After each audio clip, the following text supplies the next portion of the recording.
Gomez. John Miller. Senator Kern. June.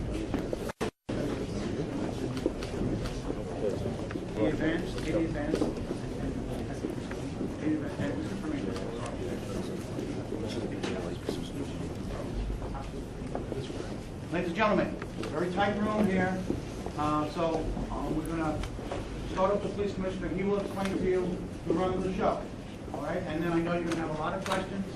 We'll field the questions as best as we can, but please work with us and wait to be called on. All set, Steve? Yes, sir. All right, good morning, everyone. Regarding our joint NYPD FBI investigation into yesterday's truck terror attack on the west side of Lower Manhattan, today we're going to give you an update on some of the things we've learned overnight.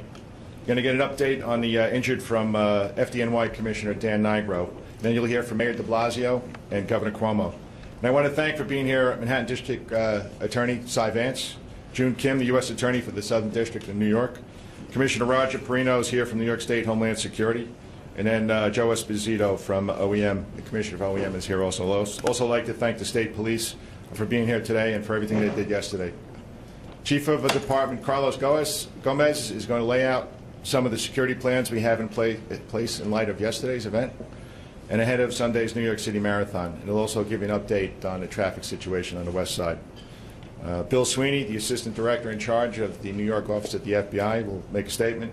And then John Miller, Deputy Commissioner of Intel and Counterterrorism, will share with you some of the details about the work that we're doing on this case.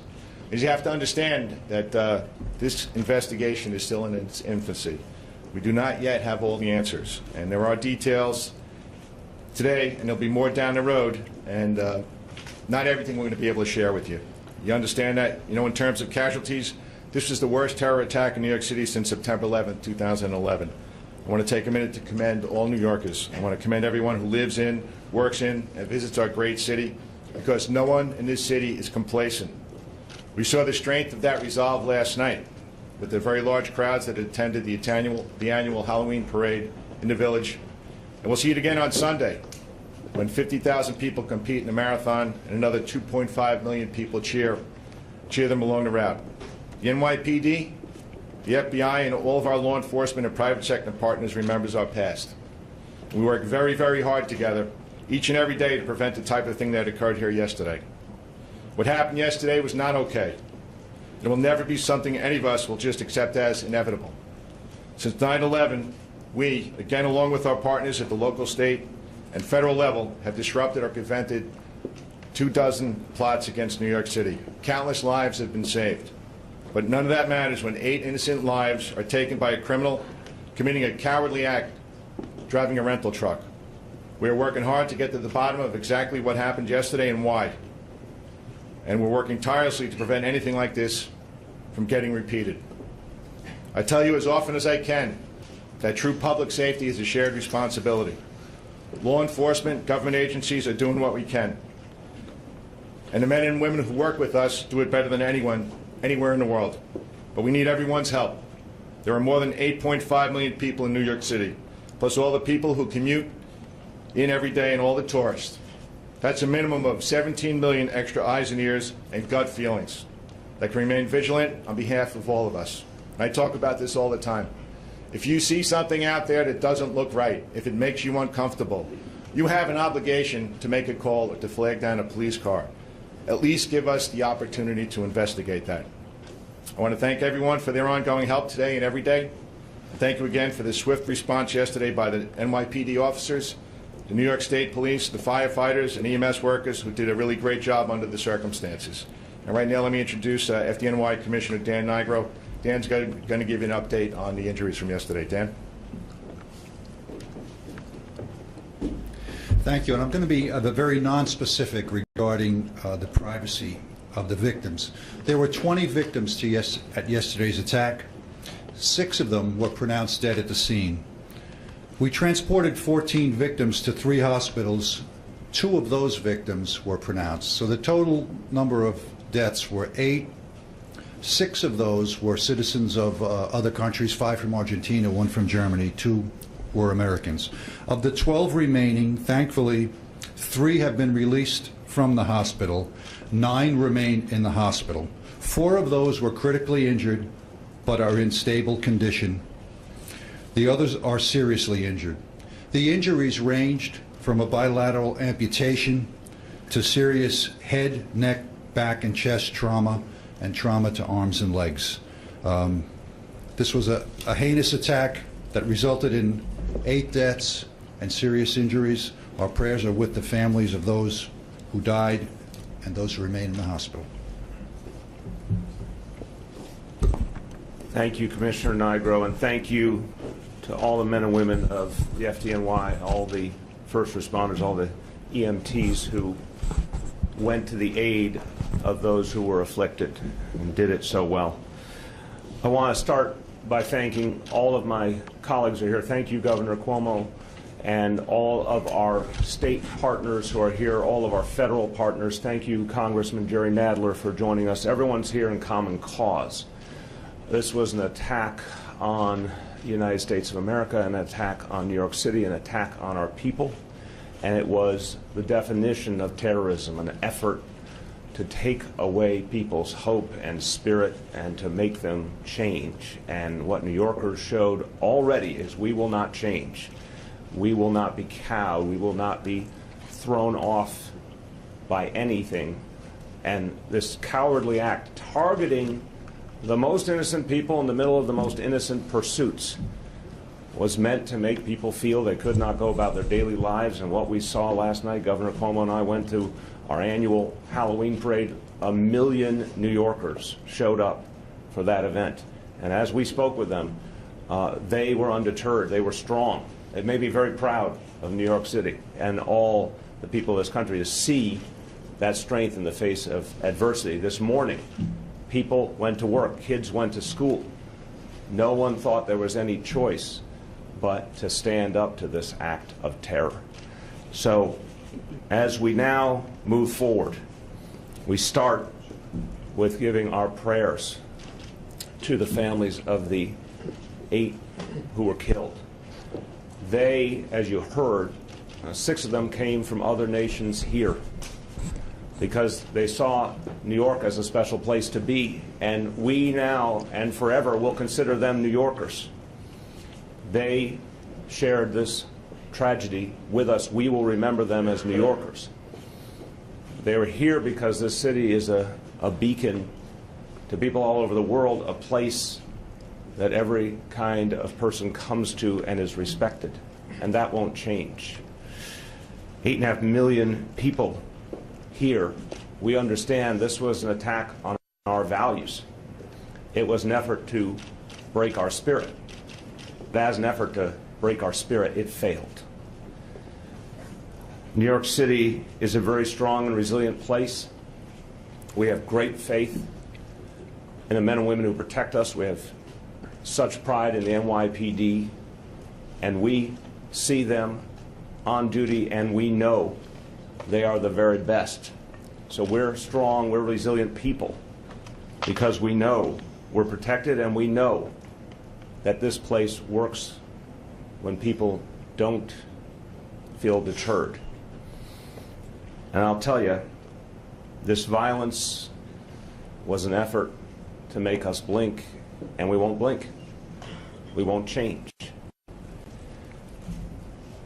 The NYPD yesterday showed us once again how much New Yorkers can rely on them, and I want to commend Officer Ryan Nash. I spoke to him earlier today, a good young man, 5 years on the force.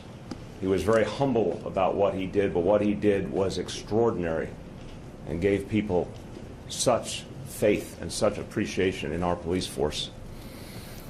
Now, this investigation, as you've heard, has just begun. It's important to emphasize again this morning that we do not see any additional credible and specific threats against New York City. We will constantly keep people posted. But we do ask everyone to be vigilant. Commissioner O'Neill laid out what everyone has to understand. Be a part of the solution. Share what you know with the police. Don't think twice. Give information to our officers. In many of those previous efforts to undermine us. The Commissioner referenced those almost 24 previous efforts to attack New York City. A number of them were stopped because good people came forward with information in time. We need everyone to understand they can do that too.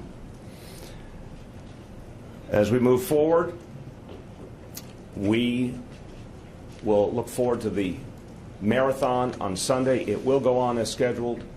It will be an extraordinary event, as it always is. It will be well protected, as it always is, and we will take additional measures to ensure that. But my message to all New Yorkers is do what you do best. Be New Yorkers.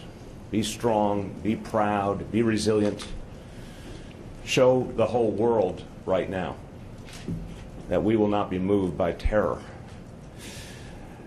Again, you see everyone here, every agency united in common cause.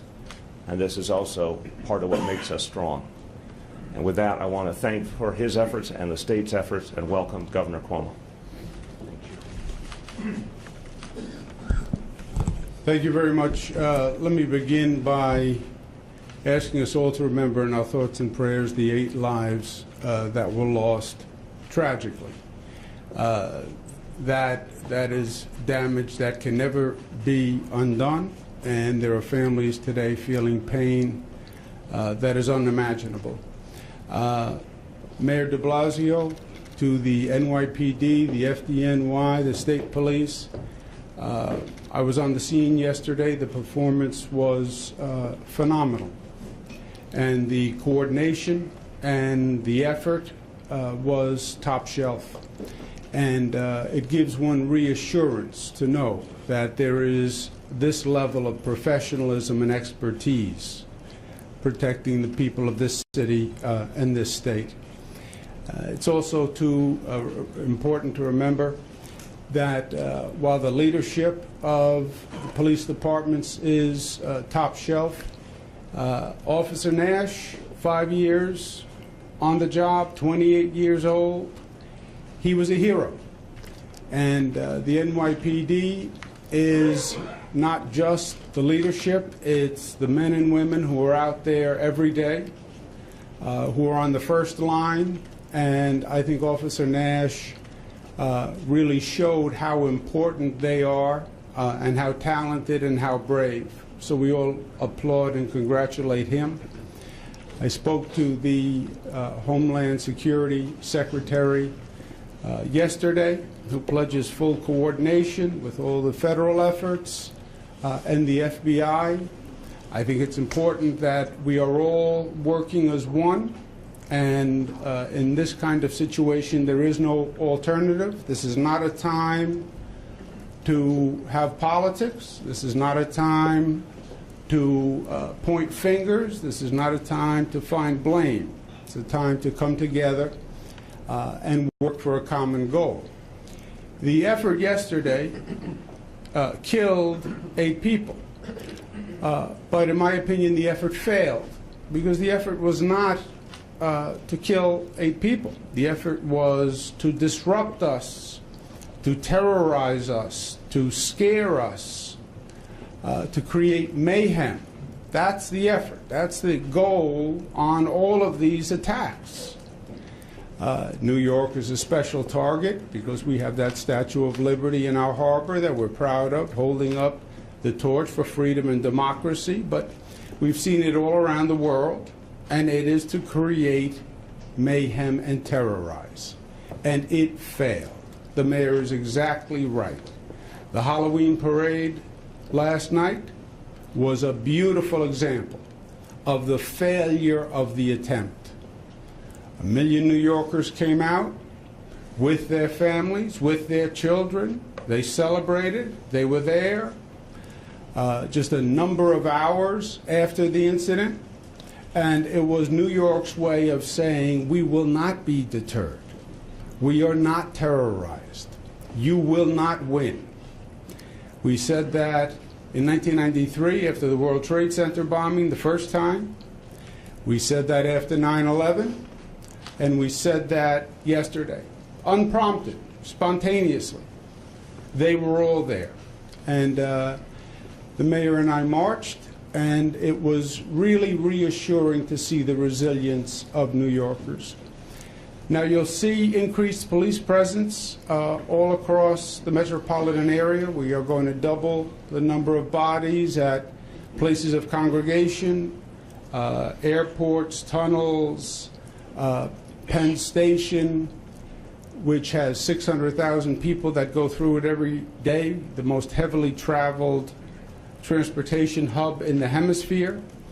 I don't want anyone to draw any inference from that. We don't know anything. We're not responding to anything. It's just as a precaution. Same thing at the marathon. The marathon will go on because New York goes on, and it's an important event for all of New Yorkers. Again, I want to end where I started. The effort by the first responders was phenomenal. The reaction by New Yorkers, as evidenced last night, this morning, people got up, they went to work, children went to school, and that's what makes New Yorkers special. That strength, that resilience, that ability to be undeterred in the face of ugliness and the actions of a depraved coward, because that's what this was. This was the actions of a depraved coward. There is no grand statement to what was done. It was the act of a coward. And that's the way it should be regarded, because that's the way it was. I was proud to be the governor of the state of New York last night. I'm proud every day, but seeing New Yorkers' response made me feel especially proud. And again, to the team you see assembled up here, the FBI, the NYPD, FDNY, the seamless coordination really is something to behold, and a source of strength and comfort, I hope, for all New Yorkers. Thank you. Thanks, Governor. Thanks, Mr. Mayor. Just to reiterate what the governor and the mayor said, now's not the time to live in fear. It's not the time to be fearful. Now's the time for all New Yorkers to be strong, as we always are. Right now, Chief Carlos Gomez, he's our chief of department. He's going to talk about what we're doing to increase security throughout the city. Carlos. All right, good morning, everyone. Immediately following yesterday's attack in Lower Manhattan, the department quickly mobilized and deployed additional resources, additional police officers, and additional heavy weapons teams to key locations throughout the city. Last night's Halloween parade, which attracted over 1 million participants, was also, security at that parade was also enhanced. We added more sand trucks, we added more blocker vehicles to the side streets that led onto 6th Avenue, and we also assigned more heavy weapons teams, not just to the parade, but to the surrounding area. New Yorkers and others who utilize our transit system will see a lot more officers. They'll see a lot more uniforms. They'll see more officers on the trains. They will see more officers on the platforms. They should expect more bag checks at more stations. There will be more canines, explosive detecting canines in our subway system, and heavy weapons teams from our strategic response group, as well as our critical response command, will also be deployed to major hubs and other stations throughout the city. There are some traffic closures that remain in effect, and I'd like to point out. That is the West Side Highway from 14th Street down to the tunnel.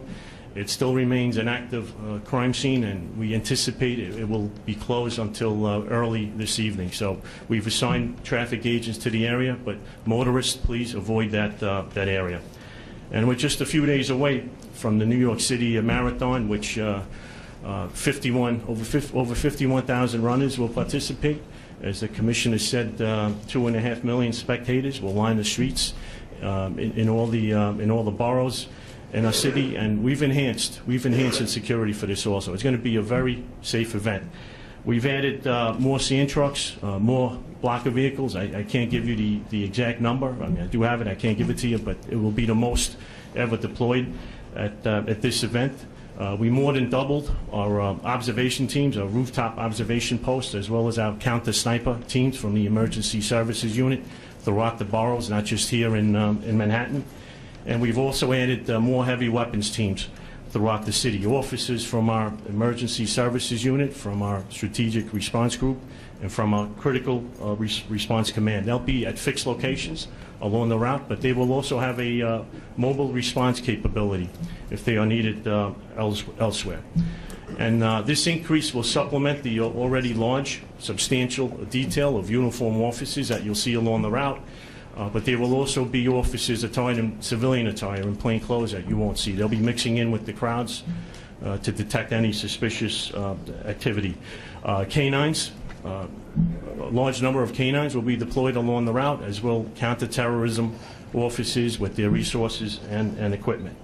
Our aviation helicopters will patrol from above. They'll survey rooftops as well as the route. And certainly, traffic control agents, they'll have the hard task of keeping traffic moving in the affected areas. As the Commissioner said, 8.5 million New Yorkers, several million other tourists. That's a lot of eyes and ears in our city. If you see something, say something. Tell an officer. Call 911. Or certainly you could call the New York City Terrorism Hotline, 888 NYC SAFE. And we look for it to be a very safe and enjoyable Sunday. Thank you. All right, thanks, Carlos. And now we're going to hear from Bill Sweeney, the Assistant Director in charge of the New York FBI office. Bill and his people continue to be great partners in New York City. Bill? Thank you, Jimmy. Good morning, everybody.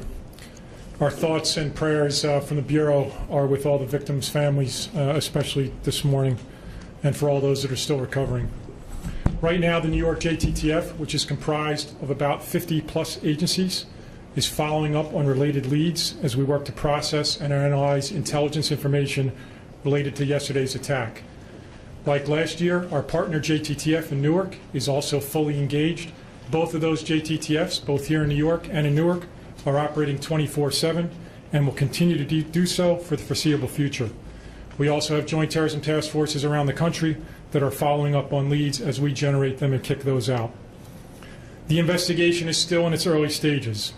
I know I say this each time, but it is vitally important that we do not inadvertently disclose information that could adversely impact this investigation.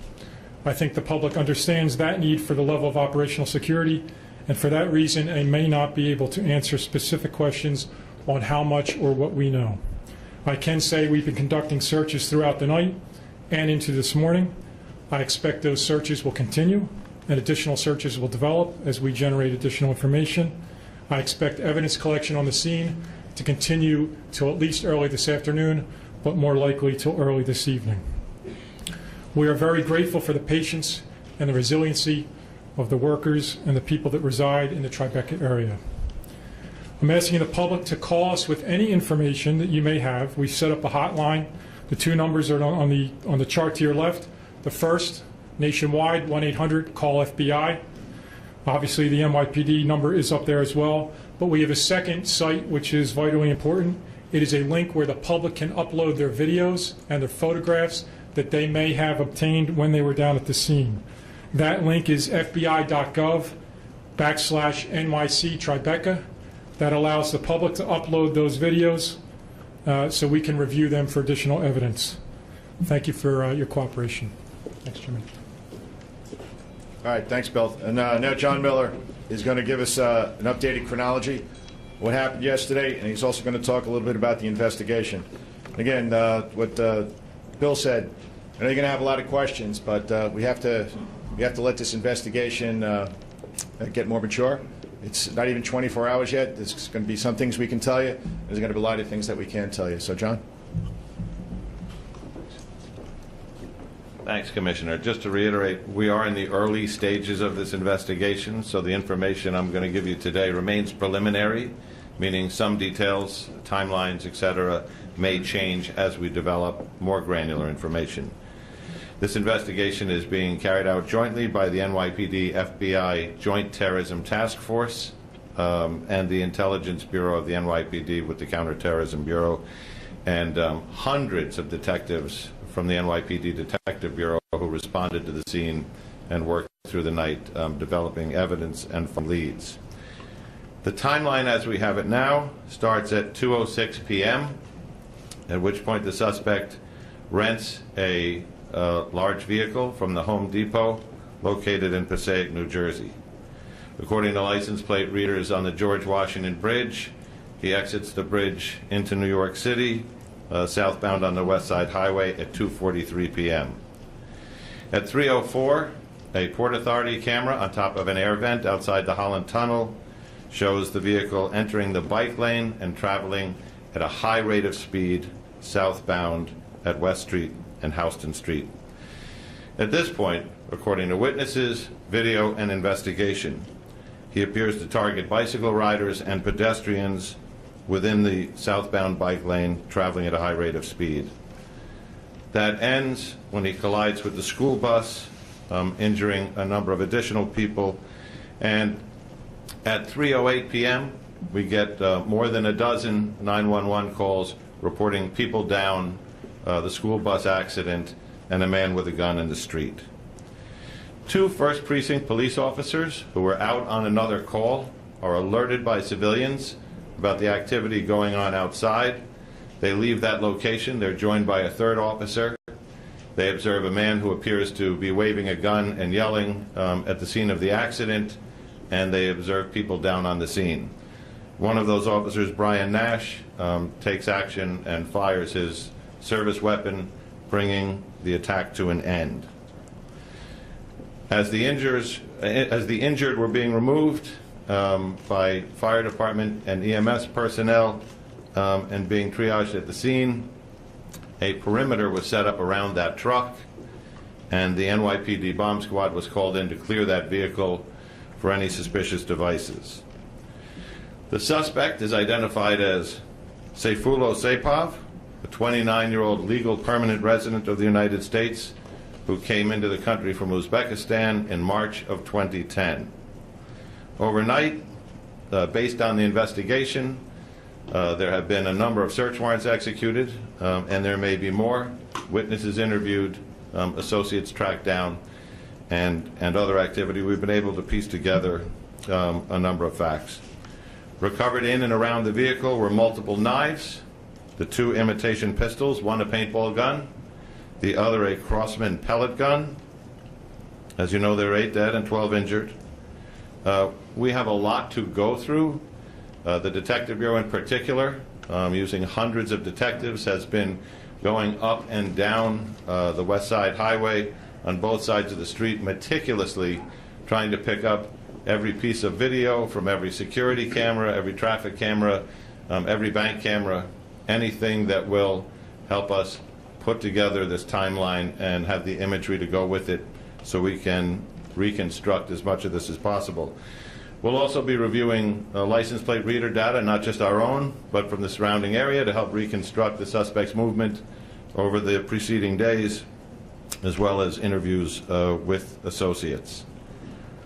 The suspect was transported. He appears to have followed almost exactly to a T the instructions that ISIS has put out in its social media channels before, with instructions to their followers on how to carry out such an attack. At this point, we'll open it up for questions. Commissioner Wilfield, some questions? Sure. Yep.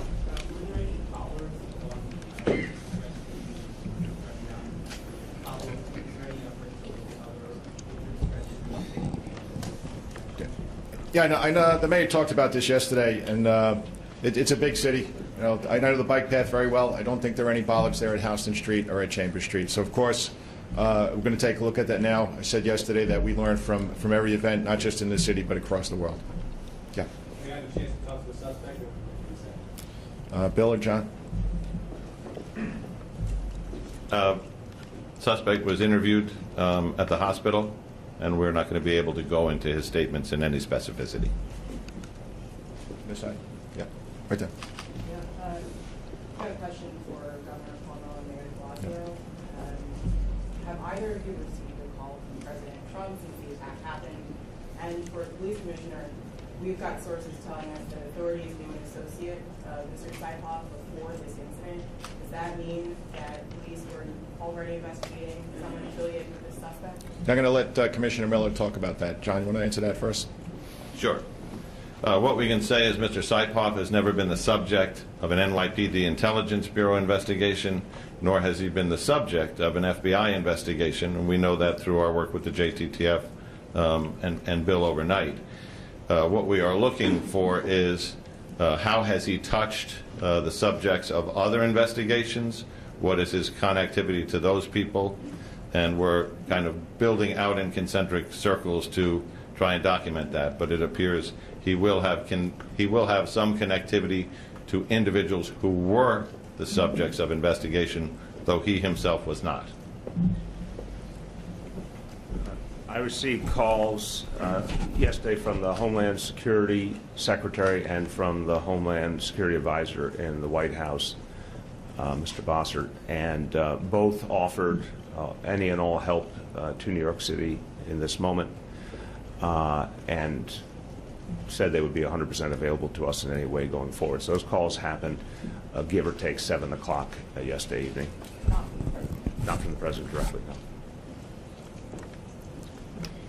I received no call from the President. I also received a call from the Homeland Security Secretary, Acting Secretary Duke, and we spoke about coordination of resources, JTTF, FBI, but basically, did we need any other assistance from the federal government?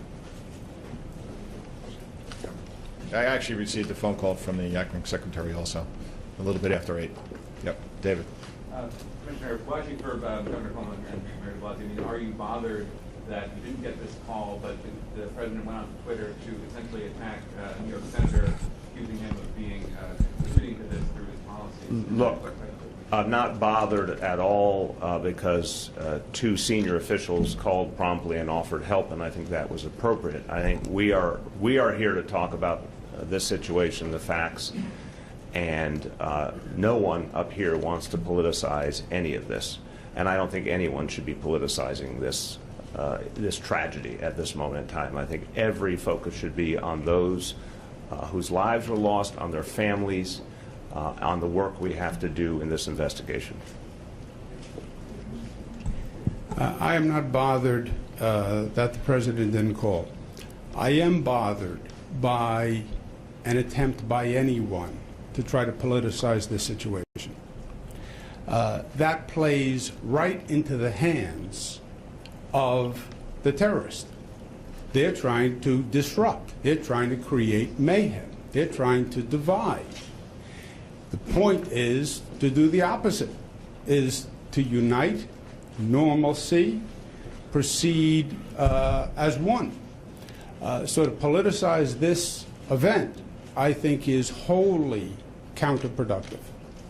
Commissioner, is it the opinion of investigators that this suspect brought the imitation weapons and in an effort to sort of be killed by police or commit suicide? It seems like he maybe was fleeing, but he remains on the scene. Are you talking suicide by cop? No, we haven't made that determination yet. Yep. In the back.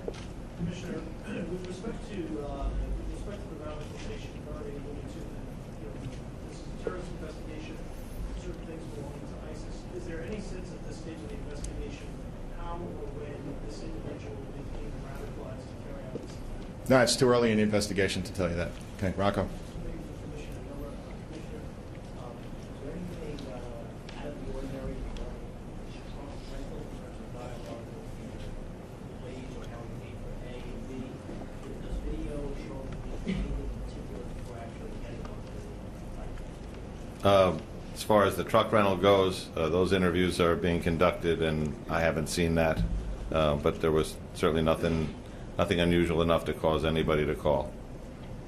And regarding the interviews that might identify that out of the ordinary? That's part of the expanded canvas for witnesses. Obviously, we're looking for people to come forward. It's also part of the expanded video canvas, which Bob Boyce's people have been instrumental in, which is we really want to be able to reconstruct this entire trip.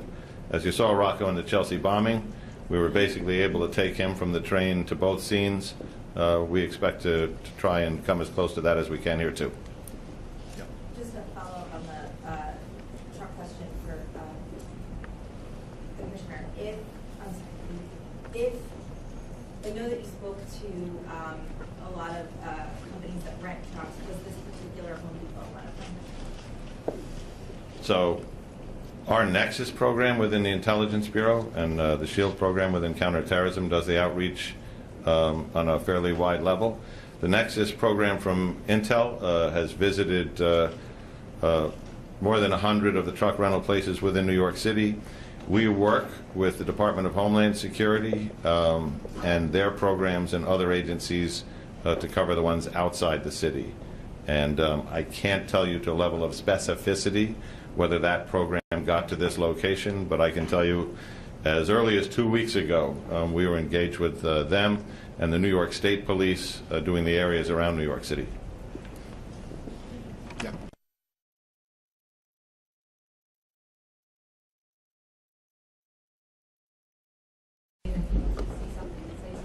No, as part of course, as part of the investigation, we're going to go backwards in his history, what he's done over the last couple of months.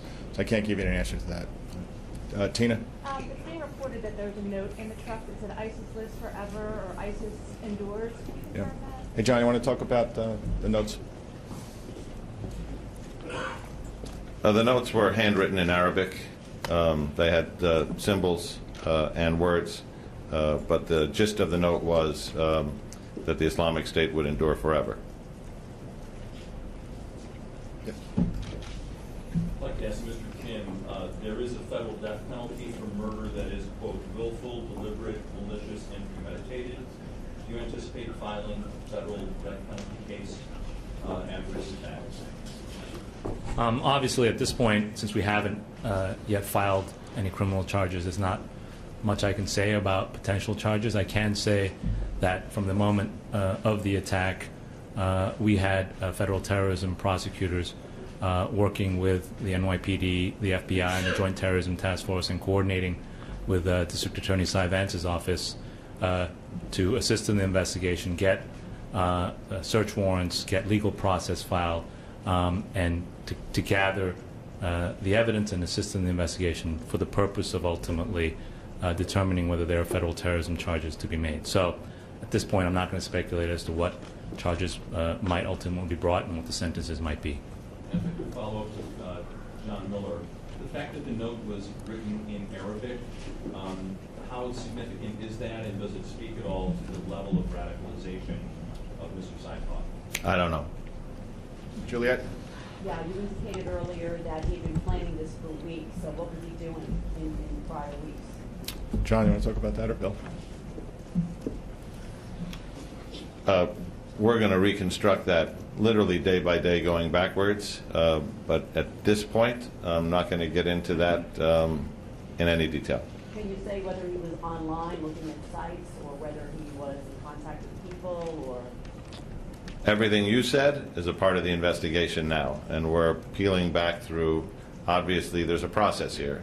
What were his communications, who were they with, what was the content, what's relevant to this? Colleen? Have you guys spoken to his wife, and can you talk a little bit about his time in the U.S. when he came? He was apparently in Florida. When did he come to New Jersey? So we're about 20 hours in now. So we're going to speak to everybody involved. We're going to speak to relatives. We're going to speak to acquaintances, people that he's worked with, but I don't have that right now. James? Commissioner, for you and for the mayor, can you elaborate more on just how important Officer Mansion's quick action was? And can you detail more about the conversation that you had with him? And can you give us any information as to when or whether or not you'll actually get information? Yeah, okay.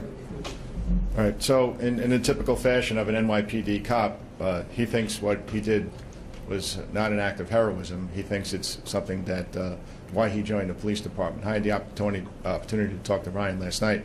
He was at the hospital, and I don't think we could find a more humble human being. They were at Stuyvesant High School for an unrelated call, and somebody came in and told them that there was a vehicle accident at West Street and Chambers Street.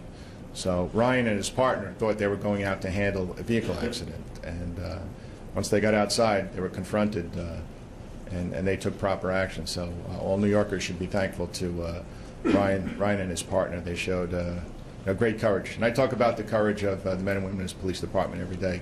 And truly, yesterday, you saw it. And here's a cop with 5 years on the job, 28 years old. And this is what he did for the city, and this is what he did for the country. So I'm really proud of him. Let me just add real quick, the Ryan is a hero, but he was so humble about his achievement. It was very striking. I think Commissioner's right. He thought this was all in a day's work and what a cop does to protect other people. But he deserves the accolades of the people of this city, as do his partners. To your question, what was the potential there had he not stepped in?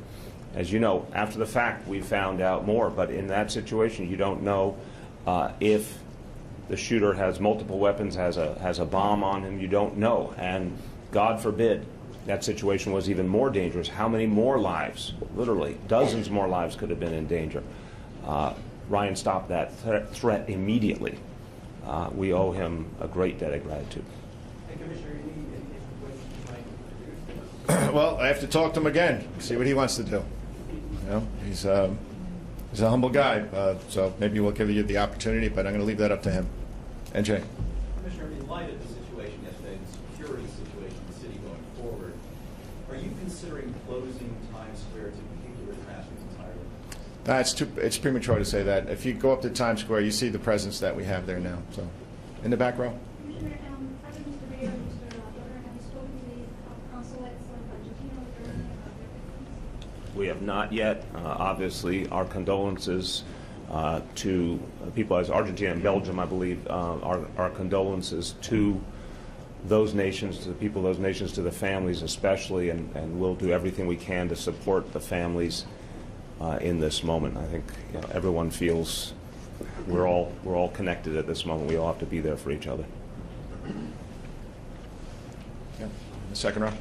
I know you can't go into detail about what the suspect said in the hospital, but there are reports that he was bragging about what he did and unapologetic. Can you confirm any of that? No, we're not going to confirm that. Tony? For Commissioner Miller, you may have alluded to this earlier, but was there any indication that he did prior reconnaissance in place in person of Manhattan? Yes. We're not going to get into the details of the what or where, but he seems to have followed the regimen prescribed. All the way over on the left. Joanna Walters from The Guardian. A question for the Governor and the Mayor. Two quick questions, actually. What do you think of Mr. Trump's remarks about stepping up extreme vetting?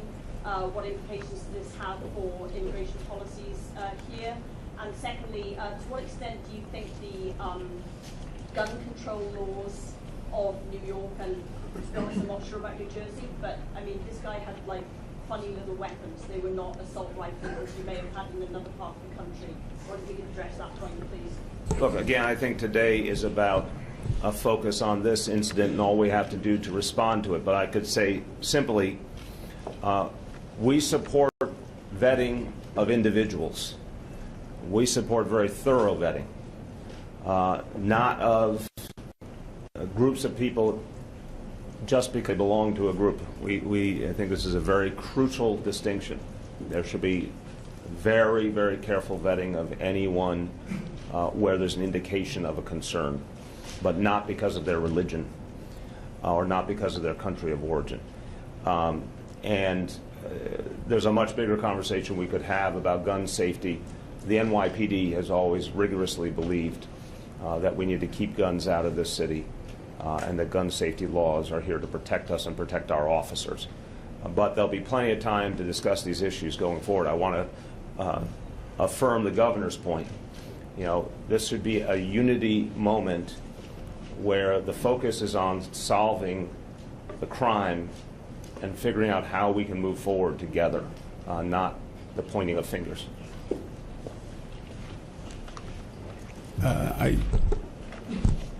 The president's tweets, I think, were not helpful. I don't think they were factual. I think they tended to point fingers and politicize the situation. He was referring back to a immigration policy that dealt with a lottery and blaming people who passed that immigration policy.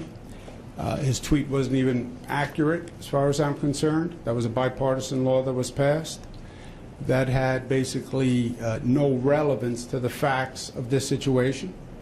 As I said before, you play into the hands of the terrorist to the extent you disrupt and divide and frighten people in this society. And the tone now should be the exact opposite by all officials on all levels. This is about unification. This is about solidarity. This is about normalization. This is about protection. And the last thing it's about is politics, period. As far as the gun laws, I am increasingly proud that New York State passed some of the smartest gun laws in the country. The SAFE Act, I think it is madness, the number of assault weapons that we have in this country.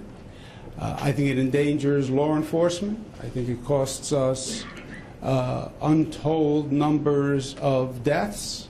And I hope one day we'll have a federal policy that actually brings sanity to the gun policy laws in this country. Take two more questions, please. Yeah, none left. Is there any reason to believe he was attending a particular mosque in Patterson area, one in particular that was under surveillance back in 2006? John? We're going to go back through all of his contacts and habits, but I think this is an important time to say this isn't about Islam. It's not about what mosque he attends. There are hundreds of thousands of law-abiding Muslims in New York City who are adversely affected by things like this. And it's probably a good time to say we have seen in the aftermath of incidents like this, bias incidents, hate crimes, assaults, and Bob Boyce and his hate crimes people will respond to those, investigate those, and anybody behind those will be prosecuted to the fullest extent of the law. As has been said here before, it is a time to come together and to not confuse this terrorist act with any broad brush against in a religion or a particular institution. Last up, okay. It's been reported that police and the FBI are at the suspect's apartment in Patterson, and he has a wife and 2 children. Is the wife in custody? Is she cooperating? Ages of the children? Give us any of that. We're doing interviews with family members, friends, associates. We're not going to be able to get into what they're saying or not saying or who's cooperating or otherwise at this point. It's just too early. Thank you all. Thanks very much.